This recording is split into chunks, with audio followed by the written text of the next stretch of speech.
mga instances talaga na nagalit ako sa kanila. Outwit, outplay, outlast.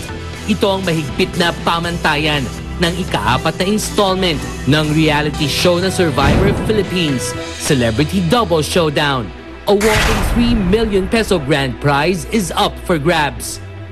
Kabilang sa mga magtatagisang pares ay ang dating magkarelasyon na sina Casey Montero at Geneva Cruz, former love team partners Chucky Dreyfus and Isabel Granada, mga miyembro ng kuponang Philippine Volcanoes na sina John Odulio at Arnold Aninion, Starstruck Avengers Season 4 Steph Prescott at modelong Gino de la Peña, magpinsang Arthur Sulinap at Carlo Gonzalez, mag-inang Maria Isabel at Mara Lopez, magkarelasyong sina Ellen Adarna at Philo Cueco, ang mag-best friends na sina Aifa Medina at Alisa Alano, ang pair to beat ni Jackie Forster at Jock na si Angelicopter, at ang comic tandem sa pagbabalita na sina May Bautista at Betong. Para kay Richard Gutierrez, ang itinuturing niyang pinakamalaking hamon ay Yun yung mga castaways dahil yun nga, marami sa kanila nagreklamo at being the leader of the show, you know, I have to show them and make them feel na they have to follow the rules. At may mga instances talaga na nagalit ako sa kanila. But how would Richard assess Season 4 Survivor Philippines and its castaways? Alam mo yung mga competitors natin ngayon, yung castaways natin this season, very competitive, very intense, at maraming dramatic moments. At yun nga, yung beautiful location ng Palawan that we can be proud of.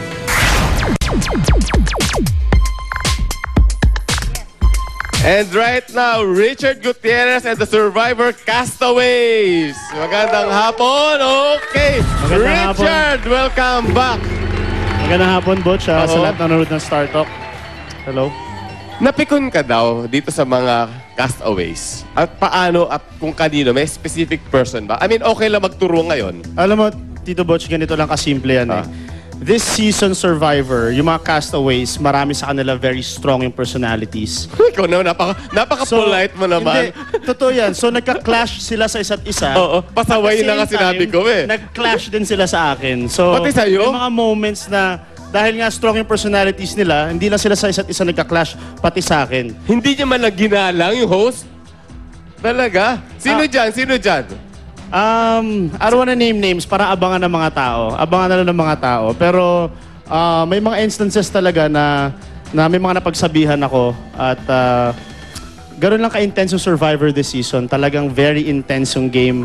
Ang dami nangyari. So dapat lang panoorin talaga. I think first time dapat celebrity pairs, di ba? Pero compared to yung previous na puro individual, ano ang kaibahan? Yun nga, this season we're gonna have celebrity pairs. So simula pa lang ng labanan, may kaalyansa na kagad ang bawat isa. Tsaka doble sakit ang ulo. Oo, pero pagdating sa dulo, hindi mo alam kung yung kakampi mo o yung kapares mo ay kaalyansa mo pa rin. So maraming mga twist na magaganap dito sa season na ito. Naglaglagan yung mismo magpapares? Meron sa kanila mga sama ng ugali. No, anyway, pero teka, bakit napili nyo ang Palawan, which is good naman at least Philippines? So anong kaibahan ito sa previously sa Thailand? Aside from Palawan is a world-class destination na talagang napakaganda ng Palawan. Malayo sa Thailand, ang ganda. Maraming mga bansa ng Survivor sa Europa, sa Middle East, na nagsushoot dito sa Pilipinas. Dahil nga magagandang isla natin dito. So naisip namin, bakit hindi natin gawin yung mismong Survivor sa bansa natin? Why not? And be proud of what we have. And at the same time, naisip namin it can boost tourism, it can boost the morale of Filipinos. So we thought of bringing it back home. Good job and good choice. Okay, teka muna. Puntahan natin yung mga castaways at yung mga partners, no? Siyempre, ang love team of the late 80s, si Chucky Dreyfus and Isabel Granada Ginaski. Okay, hindi. Anong kaibahan ng screen partnership nyo before, nung kay Kuya Germs pa lang kayo? Tapos ngayon, medyo nag-mature na kayo ng konti at nasa Survivor. Konti lang. Oo, hindi na kayo tumanda eh. Dati, syempre alam ng tao, bata pa kami noon, so ang pag-iisip namin, bata. Tsaka nakilala nila kami sa acting bilang love team. Lahat yun scripted yun eh. Pero yung ginagawa namin sa Survivor ngayon, kung mainis kami sa isa't isa, magsigawan kami, magkainitan kami, lahat yun totoo yun. So, yun yung chemistry namin ngayon. At saka, kilala na namin yung isa't isa. So, So kung ano man yung challenges, kung ano man dinadaanan namin, at least we're more mature now. Okay. Ano ba? May nakita ka bang maturity kay Chucky o ganun pa din? Ganun pa rin kami. Kulitan pa rin. Hindi, kung ano man yung mapapanood nila dito, basta't marami kaming pasabog. Okay. For John and Arnold, ano naging advantage naman ng pagiging rugby players dun sa mga challenge as survivor? Mas marami ba kayo nasipa dito sa mga castaways? Paano? Hindi, for this game naman, as athletes, there's a lot of endurance activities, and of course, all the activities are strenuous. So I think, every day we go to the gym, we work out. So araw ganyan naman kami. So in this season, you just gotta check us out. We do what we can every day as athletes, and we try to perform as much as we can during the challenges. Okay. Teka, doon sa part mo tatanong ko, sino yung nabuong love team na Marnie ang pangalan? Abangan na lang. Hindi, pero kasi parang Marnie eh. Parang, Kasi merong castaway na Mara yung pangalan. Tapos merong castaway na nagsisimula sa AR ang pangalan din. alamin nyo, So, alamin nyo bubuhin ha. na lang. Alamin nyo kung sino yan. May nabuo sa isla, meron. May bulong mo sa akin ha. Okay. Hindi, pero May nabuo. Steph at saka si Gino, kasi si Gino is a model, tapos social si Steph. Parang, how did you manage na, di ba, para to hurdle the challenges? Kasi, di ba, wala kayong, yung comfort zone niya, nawala. Paano kayo nabuhay? Well, actually, mahirap talaga dahil camp life pa lang, shelter, limited, tapos yung pagkain mo sobrang limited rin kung ano lang yung mahuli mo. I guess pag nandun ka, parang yung survival instincts mo ma-activate na lang eh. So, Okay. Nakakabali talaga ng character mo, pero at least magiging thankful ka talaga pagdating mo Manila. Makita mo lahat ng mga life-changing experiences. Oh, sige. Steph, ano nahuli mo dun?